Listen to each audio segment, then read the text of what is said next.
اعوذ باللہ من الشیطان الرجیم بسم اللہ الرحمن الرحیم السلام علیکم ورحمۃ اللہ وبرکاتہ۔ Basic Arabic grammar lecture number 3 اسم موصول کی پہچان۔ اسم موصول کی عربی اور قرآن کی آیات کے اندر ہم اس کی پہچان دیکھیں گے۔ لیکچر سٹارٹ کرنے سے پہلے آپ سے ریکویسٹ ہے چینل کو سبسکرائب کر دیں، ویڈیو کو لائک ضرور کیجیے۔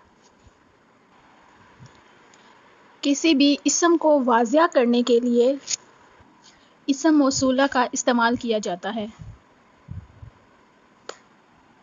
مطلب کہیں بھی دو سینٹینسز کو جب آپس میں ملانا ہوتا ہے تو وہاں پر اسم موصول کا استعمال ہوتا ہے۔ فار ایگزامپل محمد ہوا، محمد وہ، اب اس میں الذی کو آپ چھوڑ دیں، ٹھیک ہے، محمد وہ، قرأ الکتاب، محمد ہوا، محمد وہ، قرأ الکتاب، کتاب پڑھی۔ اب یہ دو سینٹینس ہیں، ان کو ہم نے بات کو مکمل کرنا ہے، دو سینٹینسز کو آپس میں جوڑنا ہے۔ کسی بھی بات کو مکمل کرنے کے لیے اسم موصول کا استعمال ہوتا ہے۔ الذی، اب اس میں کیا ہے؟ اسم موصول ہے، جس کا مطلب ہوگا جس نے، جو۔ محمد هو الذی قرأ الکتاب، محمد وہ جس نے کتاب پڑھی۔ اب اس میں دو سینٹینسز ہیں، ان کو آپس میں جوڑنے کے لیے الذی کا لفظ استعمال۔ اب اس میں الذی کیا ہے؟ اسم موصول ہے۔ دوسری مثال ہے الکتاب الذی علی الکرسی کتابی، ٹیبل کے اوپر جو کتاب ہے میری ہے۔ اب اس میں جو، اب اگر ہم کہہ دیں ٹیبل کے اوپر، ٹھیک ہے، جو کو ہٹا دیں، ٹیبل کے اوپر کتاب ہے میری ہے، تو اس سے بات تو مکمل نہیں ہو رہی نا۔ الکتاب الذی، ٹیبل کے اوپر جو کتاب، الذی جو، اب اس میں الذی نے بات کو مکمل کیا ہے۔ الکتاب الذی علی الکرسی کتابی، ٹیبل کے اوپر جو کتاب ہے میری ہے۔ اب ہم اسم موصول کی تعریف دیکھ لیتے ہیں۔ دو نامکمل جملوں کو ملانے کے لیے استعمال ہونے والے اسم کو اسم موصول کہتے ہیں۔ لفظ موصول وصل سے بنا ہے جس کے معنی ہے ملانا یا جوڑنا۔ جیسے ہر زبان میں کچھ مخصوص الفاظ ہوتے ہیں، ٹھیک ہے، جو دو نامکمل جملوں کو جوڑنے کے لیے استعمال ہوتے ہیں۔ مثال کے طور پر ایک شخص آیا، کل بھی آیا تھا۔ یہ دو الگ الگ اور نامکمل جملے ہیں، ان دونوں کو ملا کر ایک جملہ بنانے کے لیے اردو میں لفظ جو استعمال ہوتا ہے، اور ان جملوں کو جو کی مدد سے ملاتے ہیں۔ ایک شخص آیا جو کل بھی آیا تھا، اب یہ بات کیا ہوگی؟ مکمل ہوگی ہے۔ اوپر ہم نے کیا دیکھا؟ ایک شخص آیا، کل بھی آیا تھا، لیکن جب ہم اس میں اسم موصول استعمال کرتے ہیں، ایک شخص آیا جو کل بھی آیا تھا، تو لفظ جو نے ان دو نامکمل جملوں کو ملا کر ایک کمپلیٹ جملہ بنا دیا۔ ایک شخص آیا جو کل بھی آیا تھا۔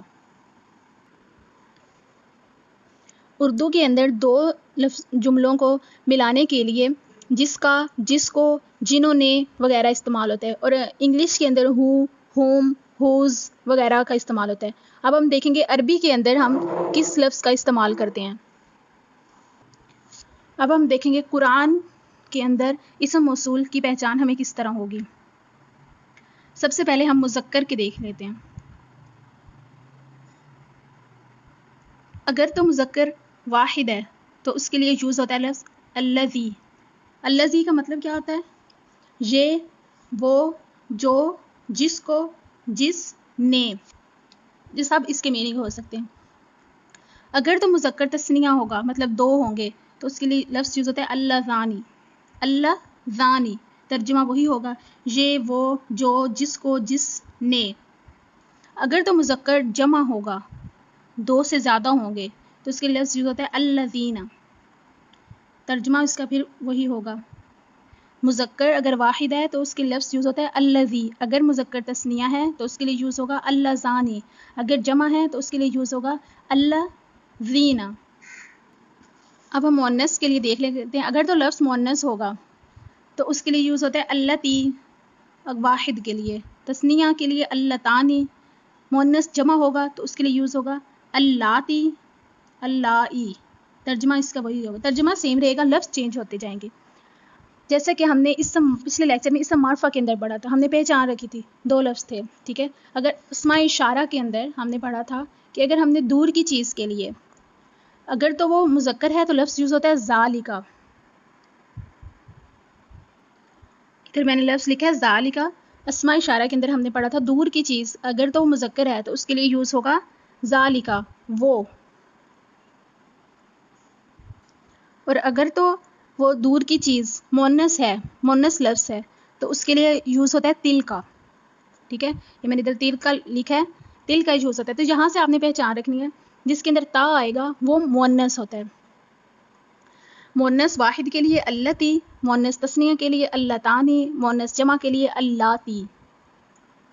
یہ آپ اپنے پاس نوٹ کر کے رکھ لیں، نوٹ کرنے سے چیزیں یاد رہ جاتی ہیں. اب ہم اسم موصول کے فارمولے کو قرآن کے اندر اپلائی کر کے دیکھیں گے.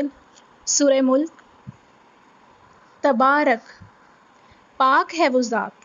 ٹھیک ہے، اپنے مائنڈ میں رکھیں، تبارک پاک ہے وہ ذات. ہم نے اسم موصول میں الذی کو پڑھا ہے کہ اسم موصول کی پہچان الذی سے ہم کر رہے ہیں، تو الذی کو ابھی آپ یہاں پر چھوڑ دیں. تبارک پاک ہے وہ ذات، بیدہ الملک جس کے ہاتھ میں بادشاہت ہے. اب کس کے ہاتھ میں؟ ٹھیک ہے، یہاں پر اللہ کی بات ہو رہی ہے. اللہ کیا ہے؟ واحد ہے اور مذکر ہے، تو اس کے لیے ایک لفظ یوز ہوا ہے الذی. تبارک الذی بیدہ الملک، پاک ہے وہ ذات جس کے ہاتھ میں بادشاہت ہے. الذی کا مطلب وہ جو. ہم یہاں پر ترجمہ یا آیت کو سالو نہیں کر رہے، ہم یہاں پر گرامر کو دیکھ رہے ہیں. اب ہم دوسری آیات کو دیکھ لیتے ہیں. الذی خلق الموت والحیات، جس نے موت اور زندگی کو پیدا کیا. الذی جس نے. اب یہ الذی یہاں پر کیوں استعمال ہو رہا ہے؟ اوپر ہم نے پڑھا تبارکا، پاک ہے وہ ذات. یہاں پر کس کی بات ہو رہی ہے؟ اللہ کی. اب اس کو دوسری آیات کے ساتھ مطلب 2 سینٹینس کو آپس میں جوڑنے کے لیے یوز ہو رہا ہے الذی. تھرڈ آیت کو دیکھتے ہیں. الذی خلق 7 سماوات طباقا، جس نے 7 آسمان اوپر تلے بنائے.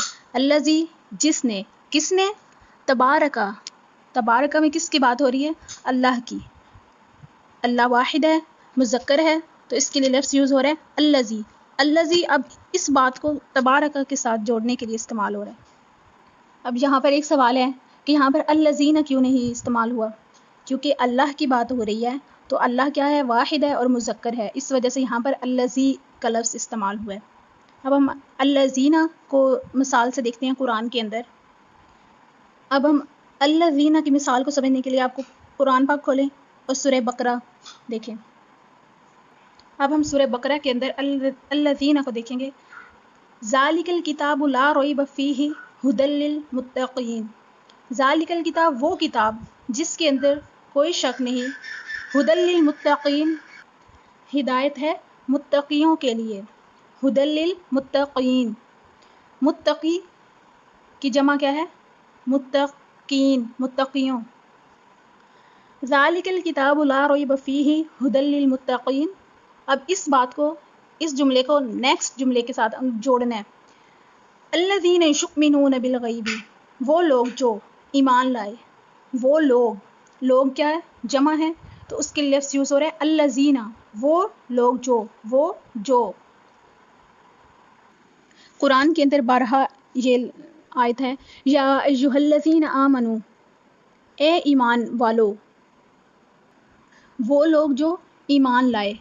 اب یہاں پر لوگ یعنی جمع، زیادہ لوگوں سے بات ہو رہی ہے، تو اس کے لیے یہاں پر یوز ہوا ہے یا ایھا الذین. تو یہ تھا آج کا ہمارا لیکچر. امید ہے آپ کو سمجھ آ گئی ہوگی انشاءاللہ.